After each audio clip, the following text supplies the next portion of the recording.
Hello mga kaaha! Ako nga pala si Isaiah, Baitang 3, Batang SSES Tesla. Handa na ba kayong matuto tungkol sa mga halaman at kilalang puno dito sa Imus Pilot Elementary School? Tara, tuklasin natin! Alam niyo ba kung anong punong ito?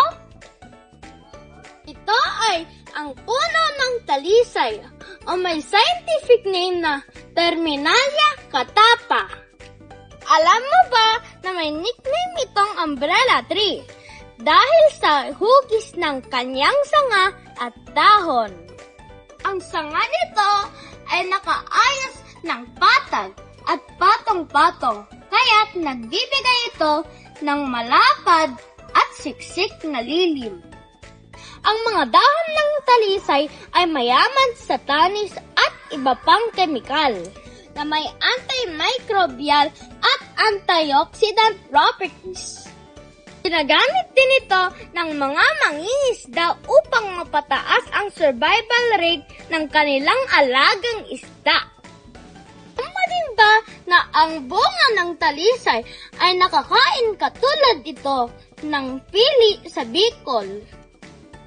Ang buto ng bunga ng talisay ay tinatawag ding Indian almond dahil kahawig nito at kasing sarap daw ng lasa nito ang tunay na almond. Yan mga kaaha, napakayaman pala sa katangian ang talisay tree. Amazing, di ba? Kilala niyo ba ang halamang may taglay na lasa ng Italia at kapangyarihang gamutin ang ubo at sipon? Tama! Walang iba kundi ang oregano. Nagmula ang salitang oregano sa salitang Greek na pinagsamang oros o bundok at ganos o kagalakan. Kaya ang literal na kahulugan nito ay kagalakan ng mga bundok.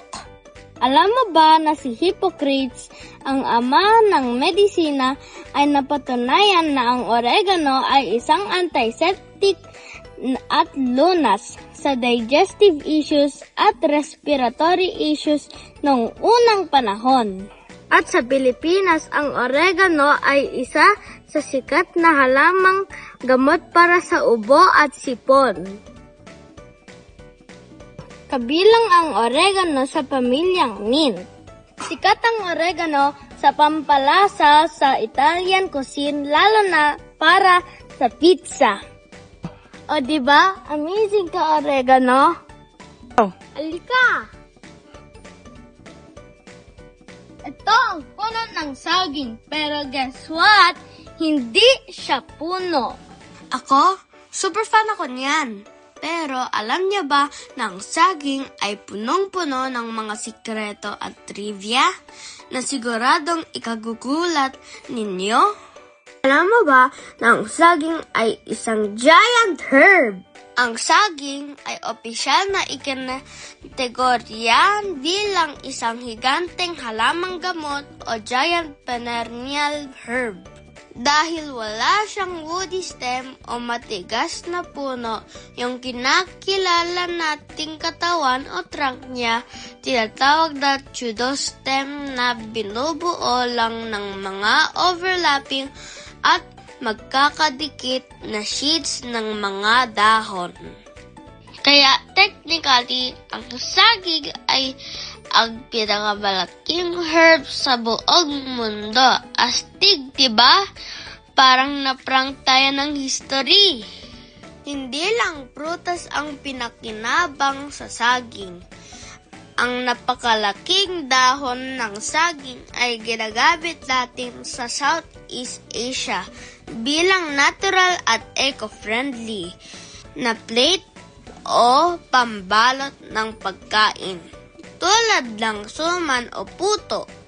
Bukod pa riyan, ginagamit din ang fiber mula sa pseudostem para gawing tela. Ang bulaklak ng saging o banana blossom at maging ang inokor ng Chedostem ay pwedeng gawing masarap na ulam o salad.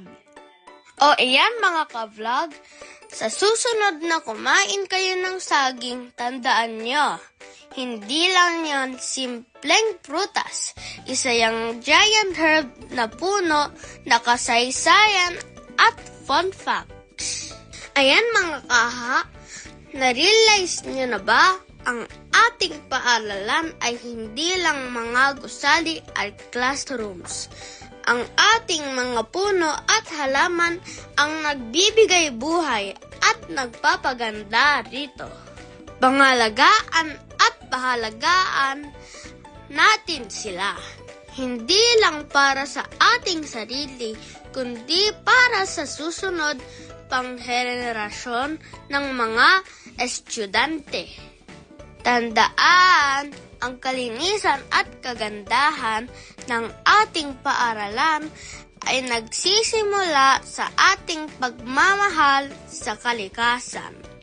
Maraming salamat, Teacher Melanie Ballesteros, sa pagturo sa aming mga bata at salamat sa panonood ninyo. Hanggang sa muli mga ka-amazing!